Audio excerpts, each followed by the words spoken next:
Ne kangawe. We dan kangawa be koko mi me. Ya mayeri. Anda pa mode. Aya. Ada kwa ma no go mo. Aya. Ba hero ni no akuro ka ge ma yi. Be ko dan ye. Agama na kisiru kontoko. Boko mu afiki wusu no ko. Ya mayeri. Wa afiki na ikwa iwo. Emi ko do a. Don ko yasi mo ga ikwa yasi ko. Allah akbar. Awami. Ne anadu ogo wande na fi pe ba me wo se ne na ngoko kam. Dafi pe ba wi tuba. Na utuba. Wi ki so wan kuro kin wi an wu daru yin. Aya, ya mayeri. Oba wi ki unu go wi an yemi awon me. Pa. So awon yemi ado mi awon.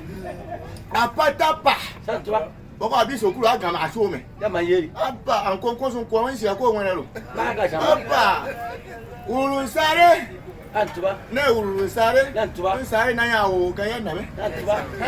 Isira won kere me. Ya mayeri. Yara ko ye ban kan ya ku an kan dawa yara ko ke ye ban kan ya inshallah awa me san me ti wenwe wi ra kun tare ya mayeri ton nu ye san tare ya mayeri ya mi yeri wa an ton to wen bilu kai ko me wa wi are ton to kuro boko wen bilu me san ye so be wi ra kun tare Allah akbar boko tu so na karakara binan ki wa ba ka so bu sori ya mayeri ya nu yeri wa ye mbu ikunu ton ko en wa ke so ye wa ka dosi aya akeke muke tatwa ina kin so gura kun kere kai anan kwara ya mayeri kai ka ni o kan sin yo do ya wo ni sa ni ti an ko tu ma de ko de ye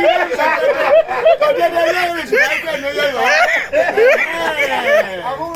ya mayeri ku to pe wa te so ye wa ka dosi meme abana dara tatwa abana dara ya kiyan ki ko dan iru yo me ma ya kiyan du kan wa ka dan iru yo ya mayeri apa akutamu akukai kuro kere domi dede mi an ko an de yin maru ka fa ru me wen yin maru wa kian fa sa ko kora ba ba ka don wure mo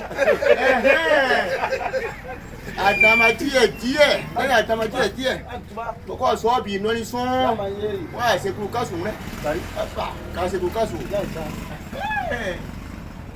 aha pe naka gbe won pa ta won re me ta mamaru ma kun ko go se wa te so wahala o me ana mi aka na mi aka kan wa mi ya ko ma pula kan mo he ko ko so awo awo sa to wa mi la no